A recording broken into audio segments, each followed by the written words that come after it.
In this topic, we will continue working with maximum likelihood estimation of a stationary AR2 process. We know the model of an AR2 process can be written in this form. This is a process with non-zero mean. So the first term on the right hand side, mu into 1 minus phi 1 minus phi 2, this is the constant part of the model, and phi 1 yt minus 1 plus phi 2 yt minus 2, these are the two autoregressive terms. Phi 1 and phi 2 are specifically called AR parameters. So for an AR2 process, we can write the log likelihood function in this form.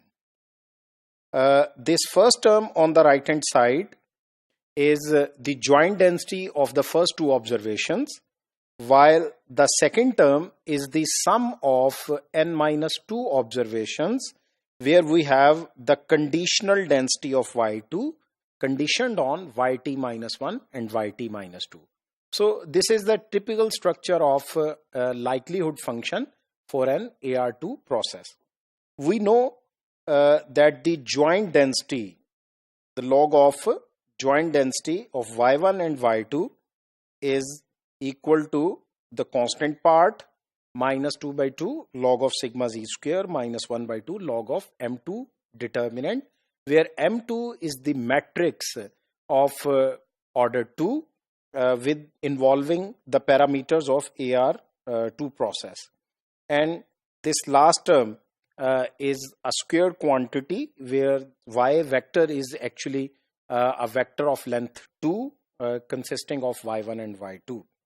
So this is the log function of the joint density of y1 and y2, which is the first part of the log likelihood function term.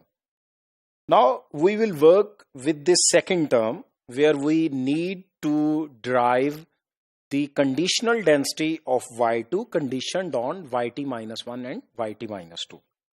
हम ये जानते हैं कि जो random variable, ये जो conditional random variable है, जिसमें हम yt को कंडीशन कर रहे हैं yt माइनस 1 और yt माइनस 2 पे, तो अंडर द अजम्पशन कि हमारी जो नॉइज टर्म है zt जो है वो एक प्योरली रैंडम प्रोसेस है और नॉर्मली डिस्ट्रीब्यूटेड है with mean 0 and variance sigma z square, उस अजम्पशन के साथ हमारा ये जो कंडीशनल रैंडम वेरिएबल है ये भी नॉर्मली डिस्ट्रीब्यूटेड होगा. तो हम पहले इसका मीन कैलकुलेट कर लेते हैं. इस मॉडल को यूज करते हुए जब हम इसकी कंडीशनल एक्सपेक्टेशन लेंगे तो yt माइनस 1 और yt माइनस 2 पे कंडीशन होने की वजह से ये वाला पार्ट फिक्स्ड पार्ट हो जाएगा, और ये तो है ही कांस्टेंट, जिसकी वजह से इसकी एक्सपेक्टेड वैल्यू ये कांस्टेंट टर्म और ये दोनों जो कि कंडीशनल डेंसिटी की वजह से फिक्स्ड हो जाएंगे, इसके इक्वल आ जाएगा, जबकि zt की एक्सपेक्टेशन 0 हो जाएगी. तो हमारे पास इस कंडीशनल रैंडम वेरिएबल का मीन कैलकुलेट होके आ गया. इस मीन को, ये जो पूरी क्वांटिटी है, इसको हम म्यू टी स्टार नोटेशन दे देते हैं. अब हम इसका वेरिएंस कैलकुलेट करते हैं. जब हम इस yt का कंडीशनल वेरिएंस कैलकुलेट करेंगे तो ये जो पहली तीनों टर्म हैं जो कि फिक्स्ड हैं, कांस्टेंट हैं, इनकी वेरिएबिलिटी 0 हो जाएगी और सिर्फ zt का जो वेरिएंस है वो रिजल्ट करेगा सिग्मा z स्क्वायर. इस तरह से हम ये कह सकते हैं कि हमारा ये वाला कंडीशनल वेरिएबल, इसकी डेंसिटी नॉर्मली डिस्ट्रीब्यूटेड, ये रैंडम वेरिएबल नॉर्मली डिस्ट्रीब्यूटेड है with mean mu T star and variance sigma z square. In results को यूज करते हुए हमने इस कंडीशनल रैंडम वेरिएबल का डेंसिटी फंक्शन लिख लिया, जो कि एक नॉर्मल डिस्ट्रीब्यूशन का फंक्शन को, पीडीएफ को लेके हमने ये फंक्शन लिख लिया. अब हमें इसका लॉग कैलकुलेट कर लिया और फिर इसको हम सम कर लेंगे over t is equal to 3 to n, जिसके रिजल्ट में हमारे पास ये एक्सप्रेशन आ गया जो कि लॉग लाइक्लीहुड फंक्शन की सेकंड टर्म है. अब ये जो दोनों रिजल्ट हमारे पास ड्राइव हो गए, जिसमें f ऑफ y1 y2 का भी लॉग हम ड्राइव कर चुके हैं और ये जो कंडीशनल रैंडम वेरिएबल है इसके भी हमने लॉग का सम कैलकुलेट कर लिया. अब इन दोनों पार्ट्स को हम लाइक्लीहुड फंक्शन, जो कि इन दोनों पार्ट्स के सम के इक्वल है, हमने ये रिजल्ट यहाँ पर जो हम ऑलरेडी ऑब्टेन कर चुके हैं, इन दोनों रिजल्ट्स को हम प्लग इन कर देंगे लॉग लाइक्लीहुड फंक्शन में, और इसकी कुछ सिंप्लीफिकेशन करके हमारे पास एक फाइनल लॉग लाइक्लीहुड फंक्शन बन जाएगा।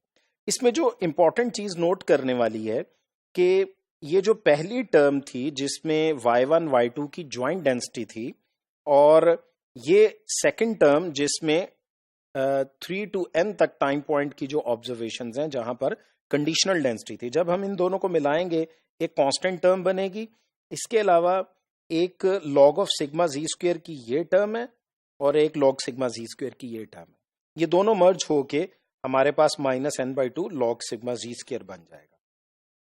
इसके बाद ये एक log of determinant of m2 है, ये वाली टर्म आ गई, और इसके बाद फाइनली हमारे पास -1/2 सिग्मा जी स्क्वायर वाली टर्म मौजूद है, जिसको इसमें से हम -1/2 सिग्मा जी स्क्वायर कॉमन ले लेंगे, और ये जो दोनों टर्म्स हैं, ये वाली जो कि y1 और y2 की ज्वाइंट डेंसिटी से है, और ये वाली समेशन वाली टर्म जो कि कंडीशनल डेंसिटी से आए, ये दोनों टर्म्स मिल जाएंगी। इन टर्म्स के सम को हम कन्वीनियंस पर्पस के लिए एक एस फंक्शन कह देते हैं, क्योंकि ये फंक्शन एक तरह से अगर हम देखें तो ये जो पार्ट है जो कि क्वाड्रेटिक फॉर्म बन रही है, ये एक तरह से सम ऑफ स्क्वायर्ड एरर के अप्रोक्सीमेटली इक्विवेलेंट होगा।